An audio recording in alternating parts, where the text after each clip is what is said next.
हमारे चैनल में आपका बहुत बहुत स्वागत है। सभी को मेरा नमस्कार। आज हम सुनेंगे श्री सत्यनारायण भगवान की संपूर्ण कथा। शास्त्रों में बताया गया है कि सत्यनारायण व्रत कथा का पाठ करने से व्यक्ति को 1000 यज्ञ के बराबर पुण्य फल की प्राप्ति होती है। सत्यनारायण भगवान व्रत कथा में भगवान विष्णु के सत्य स्वरूप के बारे में बताया गया है। इस व्रत का पाठ करने से घर में सुख समृद्धि का वास होता है और भगवान विष्णु की कृपा बनी रहती है। सत्यनारायण व्रत कथा का पहला अध्याय शुरू करते हैं। एक समय की बात है, नैसी रडाय तीर्थ में सैनकादि 88,000 ऋषियों ने श्री सूत जी से पूछा, हे प्रभु, इस कलयुग में वेद विद्या रहित मनुष्यों को प्रभु भक्ति किस प्रकार मिल सकती है तथा उनका उद्धार कैसे होगा। हे मुनि श्रेष्ठ, कोई ऐसा तप बताइए जिससे थोड़े समय में ही पुण्य मिले और मन वांछित फल भी मिल जाए। इस प्रकार की कथा सुनने की हम इच्छा रखते हैं। सर्वशास्त्रों के ज्ञाता सूत जी बोले, हे वैष्णव, मैं पूज्य आप सभी ने प्राणियों के हित की बात पूछी है, इसलिए मैं एक ऐसा श्रेष्ठ व्रत को आप लोगों को बताऊंगा जिसे नारद जी ने लक्ष्मी नारायण जी से पूछा और लक्ष्मीपति ने मुनि श्रेष्ठ नारद जी से कहा, आप सब इसे ध्यान से सुनिए। एक समय की बात है, योगी राज नारद जी दूसरों के हित की इच्छा के लिए अनेकों लोकों में घूमते हुए मृत्यु लोक में आ पहुँचे। यहाँ उन्होंने अनेक योनियों में जन्मे प्राय सभी मनुष्यों को अपने कर्मों द्वारा अनेकों दुख से पीड़ित देखा। उनका दुख देख नारद जी सोचने लगे कि कैसा यत्न किया जाए कि जिसके करने से निश्चित रूप से मानव के दुखों का अंत हो जाए। इसी विचार पर मनन करते हुए वह विष्णु लोक में गए। वहाँ वह देवों के ईश नारायण की स्तुति करने लगे, जिनके हाथों में शंख, चक्र, गदा, पद्म थे, गले में वरमाला पहने हुए थे। स्तुति करते हुए नारद जी बोले, हे भगवान, आप अत्यंत शक्ति से संपन्न हैं। मन तथा वाणी भी आपको नहीं पा सकती। आपका आदि मध्य अंत नहीं है। निर्गुण स्वरूप सृष्टि के कारण भक्तों के दुख को दूर करने वाले हैं। आपको मेरा नमस्कार। नारद जी की स्तुति सुन विष्णु भगवान बोले, हे मुनि श्रेष्ठ, आपके मन में क्या बात है? आप किस बात के लिए यहाँ पधारे हैं? निसंकोच कहिए। इस बात पर नारद मुनि बोले कि मृत्युलोक में अनेक योनियों में जन्मे मनुष्य अपने कर्मों के द्वारा अनेकों दुख से दुखी हो रहे हैं। हे नाथ, आप मुझ पर दया रखते हैं तो बताइए कि वो मनुष्य थोड़े प्रयास से ही अपने दुखों से कैसे छुटकारा पा सकते हैं। श्री हरि बोले, हे नारद, मनुष्यों की भलाई के लिए तुमने बहुत अच्छी बात पूछी है। जिसे करने से मनुष्य मोह से छूट जाता है, वह बात मैं कहता हूँ, उसे सुनो। स्वर्गलोक व मृत्युलोक दोनों में एक दुर्लभ उत्तम व्रत है जो पुण्य देने वाला है। आज प्रेम व होकर मैं उसे तुमसे कहता हूँ। श्री सत्यनारायण भगवान का यह व्रत अच्छी तरह विधि पूर्वक करते मनुष्य तुरंत ही यहाँ सुख भोग कर मरने पर मोक्ष पाता है। श्री हरि के वचन सुन नारद जी बोले कि उस व्रत का फल क्या है और उसका विधान क्या है? यह व्रत किसने किया था? इस व्रत को किस दिन करना चाहिए? सभी कुछ विस्तार से बताएं। नारद जी की बात सुनकर श्री हरि बोले, दुख व शोक को दूर करने वाला, यह सभी स्थानों पर विजय दिलाने वाला, मानव को भक्ति व श्रद्धा के साथ शाम को श्री सत्यनारायण भगवान की पूजा धर्मपरायण होकर ब्राह्मण व बंधुओं के साथ करनी चाहिए। भक्ति भाव से ही नवेद, केला का फल, घी, दूध और गेहूं का आटा सवाया ले गेहूं के साथ स्थान पर साटी का आटा, शक्कर तथा गुड़ लेकर वो सभी भक्षण योग्य पदार्थों को मिलाकर भगवान का भोग लगाए। ब्राह्मण सहित बंधु बांधवों को भी भोजन कराए। उसके बाद स्वयं भोजन करे।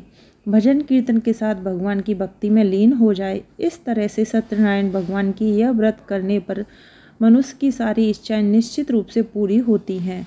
इस काली काल अर्थात कलयुग में मृत्युलोक में मोक्ष का यही एक सरल उपाय बताया गया है। श्री सत्यनारायण व्रत कथा का पहला अध्याय समाप्त होता है। तो बोलिए सत्यनारायण भगवान की जय। सत्यनारायण भगवान की व्रत कथा का दूसरा अध्याय शुरू करते हैं। सूत जी बोले, हे ऋषियों, जिसने पहले समय में इस व्रत को किया था उसका इतिहास कहता हूँ, ध्यान से सुनो। सुंदर काशीपुर नगरी में एक अत्यंत निर्धन ब्राह्मण रहता था। भूख प्यास से परेशान वह धरती पर घूमता रहता था। ब्राह्मणों से प्रेम करने वाला भगवान ने एक दिन ब्राह्मण का वेश धारण कर उसके पास जाकर पूछा, हे विप्र, नित्य दुखी होकर तुम पृथ्वी पर क्यों घूमते हो? दीन ब्राह्मण बोला, मैं निर्धन ब्राह्मण हूँ, भिक्षा के लिए धरती पर घूमता हूँ। हे भगवान, यदि आप इसका कोई उपाय जानते हो तो बताइए। वृद्ध ब्राह्मण कहता है कि सत्यनारायण भगवान मन वांछित फल देने वाले हैं, इसलिए तुम उनका पूजन करो। इसे करने से मनुष्य सभी दुख से मुक्त हो जाता है। वृद्ध ब्राह्मण बनकर आए सत्यनारायण भगवान उस निर्धन ब्राह्मण को व्रत का सारा विधान बताकर अंतर्ध्यान हो गए। ब्राह्मण मन ही मन सोचने लगा कि जिस व्रत को वृद्ध ब्राह्मण करने को कह गया, मैं उसे जरूर करूँगा। यह निश्चय करने के बाद उसे रात में नींद नहीं आई। वह सवेरे उठकर सत्यनारायण भगवान के व्रत का निश्चय कर भिक्षा के लिए चला गया। उस दिन निर्धन ब्राह्मण को भिक्षा में बहुत धन मिला, जिससे उसने बंधु बांधवों के साथ मिलकर श्री सत्यनारायण भगवान का व्रत संपन्न किया। भगवान सत्यनारायण का व्रत संपन्न करने के बाद वह निर्धन ब्राह्मण सभी दुखों से छूट गया, अनेक प्रकार की संपत्तियों से युक्त हो गया। उसी समय से यह ब्राह्मण हर माह इस व्रत को करने लगा। इसी तरह से सत्यनारायण भगवान के व्रत को जो मनुष्य करेगा वह सभी प्रकार के पापों से छूटकर मोक्ष को प्राप्त होगा। जो मनुष्य इस व्रत को करेगा वह भी सभी दुखों से मुक्त हो जाएगा। सूत जी बोले कि इस तरह से नारायण जी का कहा हुआ श्री सत्यनारायण व्रत को मैंने तुमसे कहा। हे विप्रो, मैं अब और क्या कहूँ? ऋषि बोले, हे मुनिवर, संसार में उस विप्र से सुनकर और किस किस ने इस व्रत को किया, हम सब इस बात को सुनना चाहते हैं। इसके लिए हमारे मन में श्रद्धा का भाव है। सूत जी बोले, हे मुनियों, जिसने इस व्रत को किया है वे सब सुनो। एक समय वही विप्र धन व ऐश्वर्य के अनुसार अपने बंधु बांधवों के साथ इस व्रत को करने को तैयार हुआ। उसी समय एक लकड़ी बेचने वाला बूढ़ा आदमी आया और लकड़ियां बाहर रखकर अंदर ब्राह्मण के घर में गया। व्यास से दुखी होकर लकड़हारा उनको व्रत करते देख विप्र को नमस्कार कर पूछने लगा कि आप यह क्या कर रहे हैं? तो उन्होंने बताया कि व्रत कर रहा हूँ। तब इसे करने से क्या फल मिलेगा, कृपया मुझे भी बताएं। ब्राह्मण ने कहा कि सब मनोकामनाओं को पूरा करने वाला यह व्रत सत्यनारायण भगवान का व्रत है। इनकी कृपा से ही मेरे घर में धन धान आदि की वृद्धि हुई है। विप्र से सत्यनारायण व्रत के बारे में जानकर लकड़हारा बहुत प्रसन्न हुआ। चरणामत लेकर वह प्रसाद खाने के बाद वह अपने घर गया। लकड़हारे ने मन में संकल्प किया कि आज लकड़ी बेचने से जो धन मिलेगा उसी से श्री सत्यनारायण भगवान का उत्तम व्रत करूँगा। मन में इस विचार को ले बूढ़ा आदमी सिर पर लकड़ियाँ रख के नगर में बेचने गया। जहाँ धनी लोग ज़्यादा रहते थे उस नगर में उसे अपनी लकड़ियों का दाम पहले से 4 गुना अधिक मिल गया। बूढ़ा प्रसन्नता के साथ दाम लेकर केला, शक्कर, घी, दूध, दही, गेहूं का आटा ले सत्यनारायण भगवान के व्रत की अन्य सामग्रियां लेकर अपने घर गया। वहां उसने अपने बंधु बांधवों को बुलाकर विधि विधान से सत्यनारायण भगवान की पूजन और व्रत किया। इस व्रत के प्रभाव से वह बूढ़ा लकड़हारा धन पुत्र आदि से युक्त होकर संसार के समस्त सुख भोग अंतकाल में वैकुंठ धाम चला गया। श्री सत्यनारायण भगवान व्रत कथा का दूसरा अध्याय समाप्त। तो बोलिए श्री सत्यनारायण भगवान की जय। सत्यनारायण भगवान की व्रत कथा का तीसरा अध्याय। सूत जी बोले, हे श्रेष्ठ मुनियों, अब आगे की कथा कहता हूँ। पहले समय में अलकामुख नाम का एक बुद्धिमान राजा था। वह सत्यवाता जितेंद्रिय था। प्रतिदिन देव स्थानों पर जाता था और निर्धनों को धन देकर उनके कष्ट दूर करता था। उसकी पत्नी कमल के समान मुख वाली तथा सती साध्वी थी। भद्रशिला नदी के तट पर उन दोनों ने श्री सत्यनारायण भगवान का व्रत किया। उसी समय साधु नाम का एक वैश्य आया। उसके पास व्यापार करने के लिए बहुत सा धन भी था। राजा को व्रत करते देखकर वह विनय के साथ पूछने लगा, हे राजन, भक्तिभाव से पूर्ण होकर आप यह क्या कर रहे हैं? मैं सुनने की इच्छा रखता हूँ, तो आप मुझे बताइए।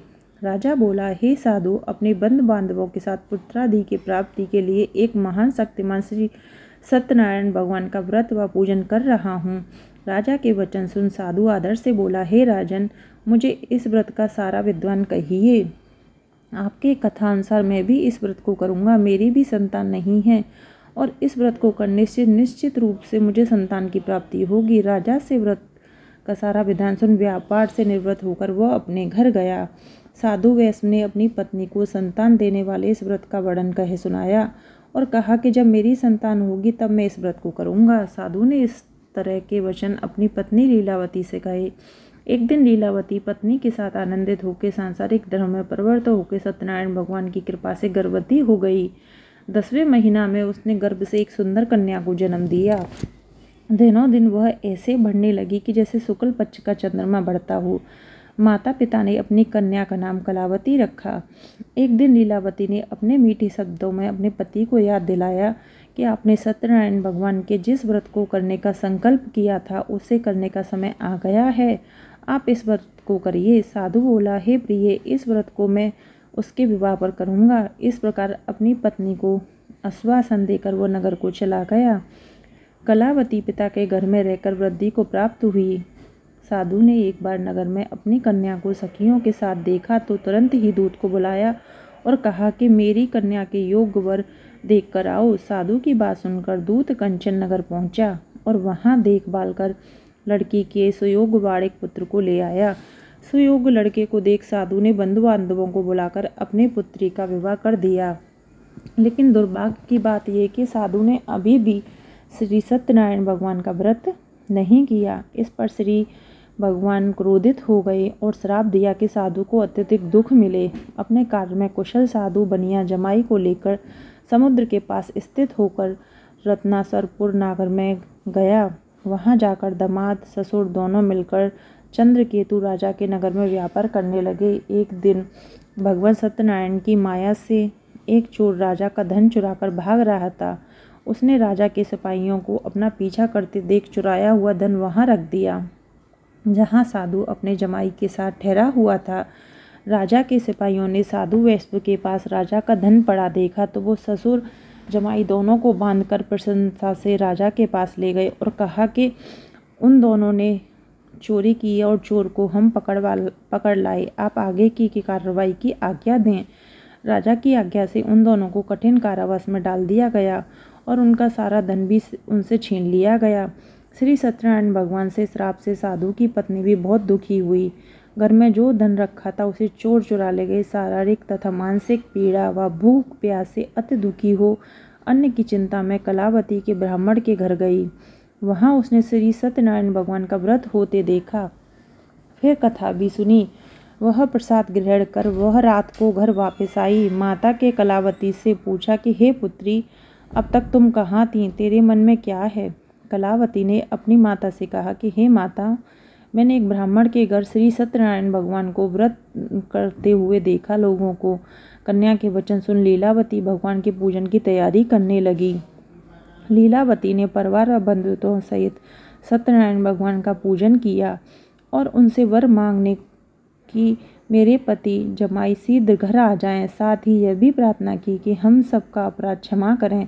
श्री सत्यनारायण भगवान इस व्रत से संतुष्ट हो गए और राजा चंद्रकेतु को सपने में दर्शन देके कहा कि हे राजन, तुम उन दोनों वैश्यों को छोड़ दो और तुम उनको जो धन लिया है उसे वापस कर दो। अगर ऐसा नहीं किया तो मैं तेरा धन, राज व संतान सभी को नष्ट कर दूंगा। राजा को यह सब कहकर वो अंतर्ध्यान हो गए। प्रातःकाल सभा में राजा ने अपना सपना सुनाया। फिर बोले कि बालक पुत्रों को कैद से मुक्त कर सभा में लाओ। दोनों ने आते ही राजा को प्रणाम किया। राजा मीठी वाणी में बोले, हे महानुभावों, भाग्यवश ऐसे कठिन दुख तुम्हें प्राप्त हुए, लेकिन अब तुम्हें कोई भय नहीं। ऐसा कह राजा ने उन दोनों को नए वस्त्र आभूषण पहनाए और जितना धन उनका लिया था उससे दुगना धन वापस कर दिया। दोनों वैश्य अपने घर को चल दिए। श्री सत्यनारायण व्रत कथा का 3रा अध्याय संपूर्ण हुआ। तो बोलिए श्री सत्यनारायण भगवान की जय। सत्यनारायण भगवान की व्रत कथा का 4था अध्याय। सूत जी बोले, वैश्य ने मंगलचार कर अपनी यात्रा आरंभ की और अपने नगर की ओर चल दिए। उनके थोड़ी दूर जाने पर एक दंडी वेशधारी श्री सत्यनारायण ने उनसे पूछा, हे साधु, तेरी नाम में क्या है? अबे वाड़ी हंसते हुए बोला, हे दंडी, आप क्यों पूछते हो? क्या धन लेने की इच्छा है? मेरी नाव में बेल व पत्ते भरे हुए हैं। वैश्य के कठोर वचन सुन भगवान बोले, तुम्हारा वचन सत्य हो। दंडी ऐसे वचन कह वहां से दूर चले गए। कुछ दूर जाकर समुद्र के किनारे बैठ गए। दंडी के जाने के बाद साधु वैश्व से नित्य क्रिया के पश्चात नाव को ऊंची उठते देखकर अचंभा माना और नाव में बेलपत्र आदि देख वह मूर्छित हो जमीन पर गिर पड़ा। मूर्छा खुलने पर वह अत्यंत शोक में डूब गया। तब उसका दामाद बोला कि आप शोक न मनाएं, यह दंडी का शाप है, इसलिए हमें उनकी शरण में जाना चाहिए, तभी हमारी मनोकामना पूर्ण होगी। दामाद की बात सुनकर वह दंडी के पास पहुंचा और अत्यंत भक्तिभाव नमस्कार करके बोला, मैंने आपसे जो असत्य वचन कहे उनके लिए मुझे क्षमा दें। ऐसा कहकर भगवान शोकातुर होकर रोने लगे। तब दंडी भगवान बोले, हे वाणिक पुत्र, मेरी आज्ञा से बार बार तुम्हें दुख प्राप्त हुआ है, तुम मेरी पूजा से विमुख हुआ। साधु बोला, हे भगवान, आपकी माया से ब्रह्मा आदि देवता भी आपके रूप को नहीं जानते, तब मैं अज्ञानी कैसे जान सकता हूँ। आप प्रसन्न होइए, अब मैं सामर्थ्य के अनुसार आपकी पूजा करूँगा, मेरी रक्षा करो और पहले के समान नौका में धन भर दो। साधु वैश्व के भक्तिपूर्वक वचन सुनकर भगवान प्रसन्न हो गए और उसकी इच्छा अनुसार वरदान देकर अंतर्धान हो गए। ससुर जमाई जब नाव पर आए तो नाव धन से भरी हुई थी, फिर भी वह अपने अन्य साथियों के साथ सत्यनारायण भगवान की पूजा कर अपने नगर को चल दिए। जब नगर के नज़दीक पहुँचे तो दूत को घर खबर करने के लिए भेज दिया। दूत साधु की पत्नी को प्रणाम कर कहता है कि हे मालिक, अपने दामाद सहित नगर के निकट आ गए हैं। दूत की बात सुन साधु की पत्नी लीलावती ने बड़े हर्ष के साथ सत्यनारायण भगवान की पूजन कर अपनी पुत्री कलावती से कहा कि मैं अपने पति के दर्शन को जाती हूँ, तू कार्य पूर्ण कर शीघ्र आ जा। माता के ऐसे वचन सुनकर कलावती जल्दी में प्रसाद छोड़कर अपने पति के पास चली गई। प्रसाद की अवज्ञा के कारण श्री सत्यनारायण भगवान रुष्ट हो गए और नाव सहित उसके पति को पानी में डुबो दिया। कलावती अपने पति को वहां न पाकर रोती हुई जमीन पर गिर गई। नौका को डूबा हुआ देख वो कन्या को रोता देख साधु दुखी होकर बोला कि हे प्रभु, मुझसे तथा मेरे परिवार से जो भूल हुई है उसे क्षमा करें। साधु के दीन वचन सुनकर श्री सत्यनारायण भगवान प्रसन्न हो गए और आकाशवाणी की कि हे साधु, तेरी कन्या मेरा प्रसाद छोड़कर आई है, इसलिए उसका पति आदर्श से हो गया है। यदि वह घर जाकर प्रसाद खाकर लौटती है तो उसके पति उसे अवश्य मिलेगा। ऐसी आकाशवाणी सुन कलावती घर पहुंचकर प्रसाद खाती है और फिर आकर अपने पति के दर्शन करती है। उसके बाद साधु अपने बंधु बांधवों सहित श्री सत्यनारायण भगवान की विधि विधान से पूजन करता है। इस लोक का सुख भोग वह अंत में स्वर्ग जाता है। श्री सत्यनारायण भगवान की व्रत कथा का चौथा अध्याय संपूर्ण होता है। तो बोलिए श्री सत्यनारायण भगवान की जय। सत्यनारायण भगवान की व्रत कथा का 5वां अध्याय। सूत जी बोले, हे ऋषियों, मैं और भी एक कथा सुनाता हूँ, उसे भी ध्यानपूर्वक सुनो। प्रजा पालन में लीन तुग्धध्वज नामक एक राजा था। उसने भी भगवान का प्रसाद त्याग कर बहुत ही दुख सहन किए। एक बार वन में जाकर वन पशुओं को मारकर वह बड़ के पेड़ के नीचे आया। वहाँ उसने ग्वालों को भक्ति भाव से अपने बंधुओं सहित सत्यनारायण भगवान का पूजन करते देखा। अभिमानवश राजा ने उन्हें देखकर भी पूजा स्थान में नहीं गया और ना ही भगवान को नमस्कार किया। ग्वालों ने राजा को प्रसाद दिया, लेकिन उसने वह प्रसाद नहीं खाया और प्रसाद को वहीं छोड़कर वह अपने नगर को चला गया। जब वो नगर में पहुंचा तो वहां सब कुछ तहस नहस हुआ पाया, तो वो शीघ्र ही समझ गया कि यह सब भगवान ने ही किया है। वह द्वारा ग्वालों के पास पहुंचा और विधि पूर्वक पूजा करके प्रसाद खाया तो श्री सत्यनारायण भगवान की कृपा से सब कुछ पहले जैसा हो गया। दीर्घकाल तथा सुख भोगने के बाद मरणोपरांत उसे स्वर्गलोक की प्राप्ति हुई। जो मनुष्य परम दुर्लभ इस व्रत को करेगा तो भगवान सत्यनारायण की अनुकंपा से उसे धन धान की प्राप्ति होगी। निर्धन धनी हो जाता है और भयमुक्त हो जीवन जीता है। संतानहीन मनुष्य को संतान सुख मिलता है और सारे मनोरथ पूर्ण होने पर मानव अंतकाल में वैकुंठ धाम को जाता है। सूत जी बोले, जिन्होंने पहले इस व्रत को किया है, अब उनके दूसरे जन्म की कथा कहता हूँ। व्रत सतानंद ब्राह्मण ने सुदामा का जन्म लेकर मोक्ष की प्राप्ति की। लकड़हारे ने अगले जन्म में निषाद बनकर मोक्ष प्राप्त किया। अलकामुख नाम का राजा दशरथ होकर बैकुंठ को गए। साधु नाम के वैश्य ने मोर ध्वज बनकर अपने पुत्र को आरे से चीरकर मोक्ष पाया। महाराज तुग्धध्वज ने स्वयं भू होकर भगवान में भक्त युक्त होकर कर्म कर मोक्ष पाया। श्री सत्यनारायण व्रत कथा का 5वां अध्याय संपूर्ण होता है। तो बोलिए सत्यनारायण भगवान की जय। तो इस तरीके से हमारी सत्यनारायण भगवान की व्रत कथा संपूर्ण होती है। तो बोलिए सत्यनारायण भगवान की जय। आपको हमारी वीडियो कैसी लगी ये कमेंट बॉक्स में ज़रूर बताएं। वीडियो पसंद आई हो तो चैनल को सब्सक्राइब करें, वीडियो को लाइक शेयर अवश्य करें। इस तरीके की वीडियो आपको हमारे चैनल पर मिलती रहेंगी। वीडियो पसंद आई हो तो प्लीज़ प्लीज़ प्लीज़ चैनल को सब्सक्राइब करें और वीडियो को लाइक करें।